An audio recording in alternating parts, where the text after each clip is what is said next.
আল্লাহর নামে, যিনি পরম করুণাময় এবং অত্যন্ত দয়ালু।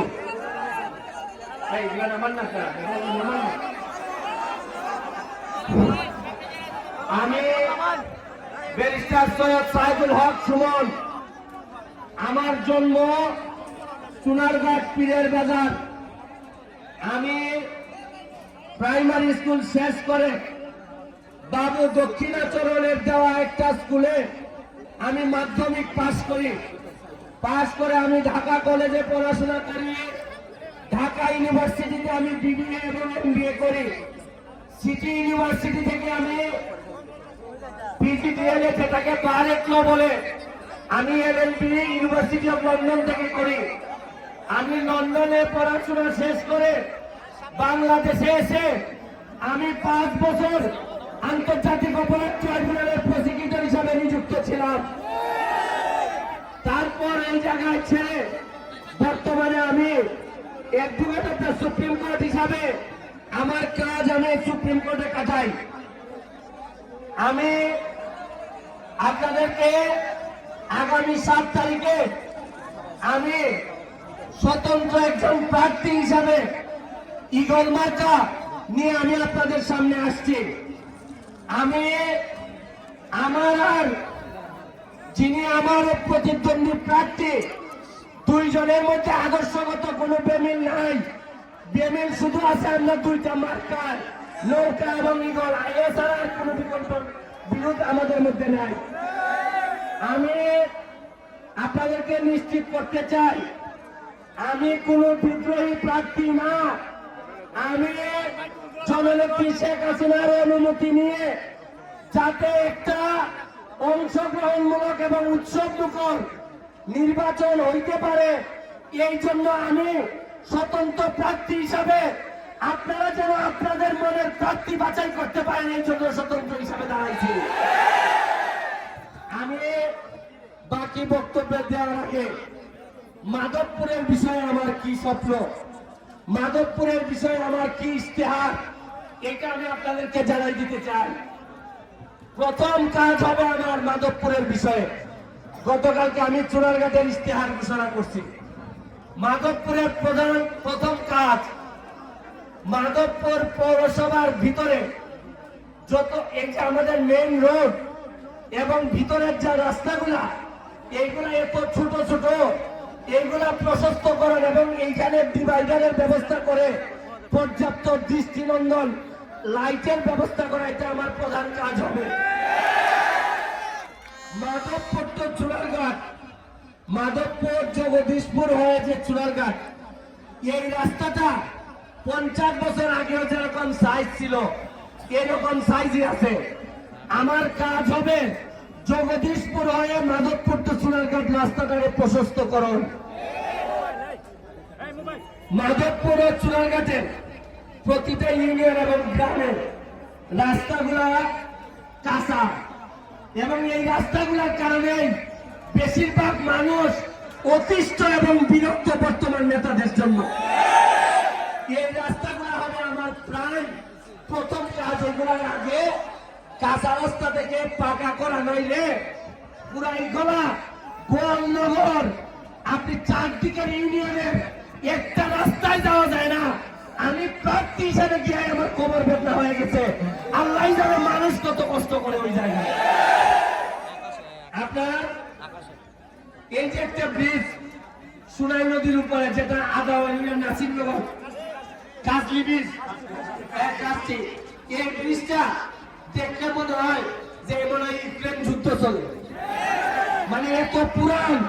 এটা যে একটা পর্যটন এলাকা, মাননীয় পর্যটন মন্ত্রী আছেন, আপনারা বলেন এই ব্রিজ দেখলে কখনো মনে হয় আমাদের পর্যটন মন্ত্রী আছেন?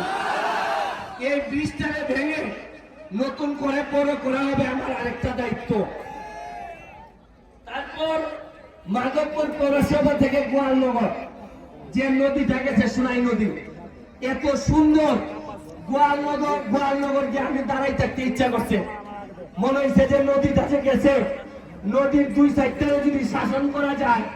আমার ইচ্ছা হইল মাধবপুর পৌরসভা থেকে গোয়ালনগর পর্যন্ত যে সুনাই নদী, এইটারে পর্যটন স্পটে রূপান্তরিত করা হবে আমার আর্থিক কাজ। চান।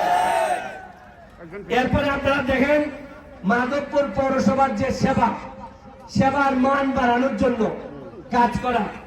আপনারা জানেন যে পৌরসভার জন্য আমাদের কোনো পৌর ভবনই নেই, পৌর ভবনই নাই। তাইলে 10 বছর আমরা 5 বছর এমপি পাইলাম, 5 বছর মন্ত্রী পাইলাম, আর একটা পৌর ভবন করতে পারলাম না। এইটা আমি 5 বছর যদি এমপি থাকি সর্বোচ্চ চেষ্টা করে আমি একটা পৌর ভবন বানাইতে চাই। এরপরে আপনার দেখেন মাধবপুর পৌরসভার ভিতরে একটা বহুতল ভবন মার্কেট করার উদ্যোগ গ্রহণ করা হবে। তবে এটার বলে মাছ বাজার বলে মনে রাখি যেন এখানে যারা আছেন তাদেরকে প্রায়োরিটি দিয়ে একটা বহুতল ভবন নির্মাণ করে এখানে মার্কেটের এখানে কমিউনিটি সেন্টার করার চেষ্টা চলবে। তবে যারা আছেন তাদেরকে গুরুত্ব দিয়ে এই মার্কেট বহুতল করা হবে। তারপর মাধবপুরে আপনারা জানেন যে মহিলা কলেজ একজন নাকি জায়গা দিছে, আমি শুনলাম প্রস্তাবিত। যদি আমি এমপি হইতে পারি তাইলে তারে সহযোগিতা করে এই মহিলা কলেজ বানানো হবে। আমার আরেকটি কাজ এটা মহিলাদের জন্য। তারপর সকল পরিবহন শ্রমিক, টমটম একদিকে, সিএনজি একদিকে, লাইটেস একদিকে, যে যার মতো করে চলছে। এটা কোনো স্ট্যান্ড নাই, স্থায়ী স্ট্যান্ডের ব্যবস্থা করা হবে আমার আরেকটি ইস্তেহার। এরপরে আপনার অসহায় ছাত্রছাত্রী যারা দরিদ্র, এটা আমার প্রায়োরিটি। কারণ আমি নিজে সোনারঘাটের মতো জায়গা থেকে ব্যারিস্টার হয়েছি। আমি জানি আমার মা, আমার মনে আছে ঢাকা ইউনিভার্সিটির ভর্তির টাকাটা পর্যন্ত আমার পাশের বাড়ির প্রতিবেশীর থেকে মানে ধার করে আনলে আমার ওই সময় 5,000 টাকা দিছিলেন। এই জন্য আমি বুঝি মানুষের পড়াশোনার গুরুত্ব। আমি থাকতে একটা মানুষ তো পড়াশোনার অভাবে মানে টাকার অভাবে পড়াশোনা বন্ধ হইতে দিব না। আমি প্রধানমন্ত্রী জননেত্রী শেখ হাসিনা ভূমিহীনদেরকে যা যা দিচ্ছেন, তারপরও যারা বাকি আছে তাদেরকে ভূমিহীন এবং গৃহহীনদেরকে স্থায়ী পুনর্বাসনের ব্যবস্থা করব।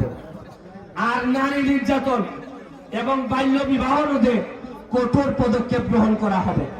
কারণ যে এলাকায় নারীরা শান্তিতে নাই এই এলাকার কোনো উন্নতি হয় না। সকল আচ্ছা ঠিক আছে, ওকে ওকে, দেখো কেউ ব্যথা পাইলে একটু খেয়াল রেখো।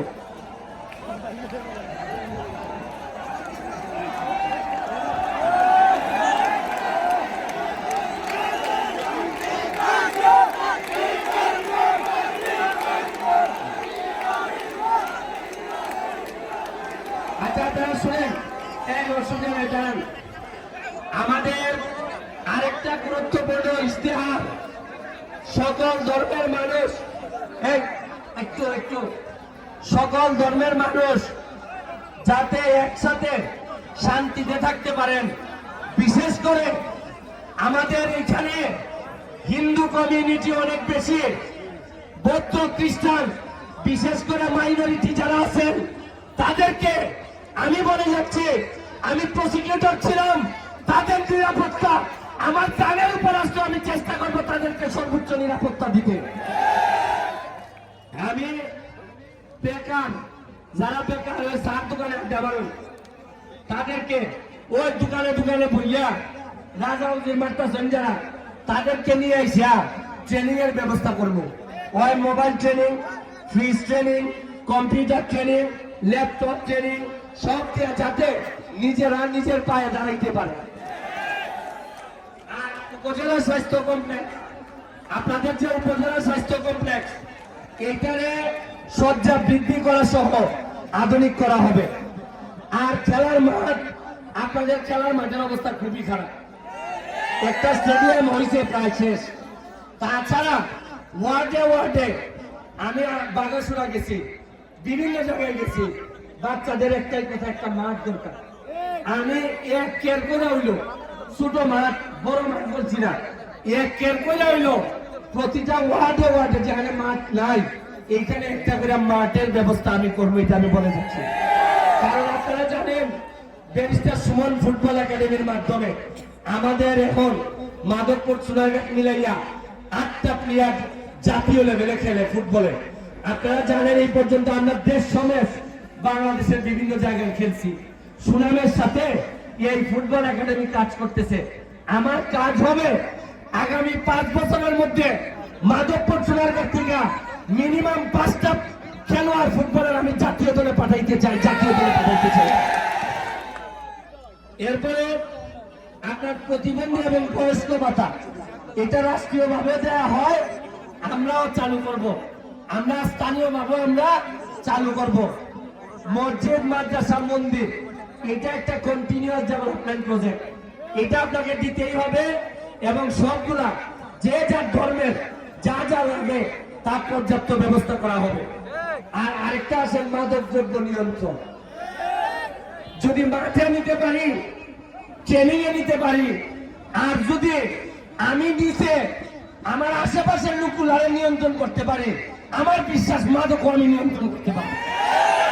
আর আমার সাথে থাকিয়া যদি থানা মেনটেন করে, তাহলে এই দেশে মাদক নিয়ন্ত্রণ করা যাবে। প্রবাসী আর দ্রব্যমূল্যের দাম বেড়ে গেছে অনেক, এইটার জন্য মনিটরিং এর ব্যবস্থা করতে হবে। আর যারা সিন্ডিকেট করেন তাদেরকে বুঝাইয়া সিন্ডিকেট থেকে বের করে নিয়ে আসতে হবে।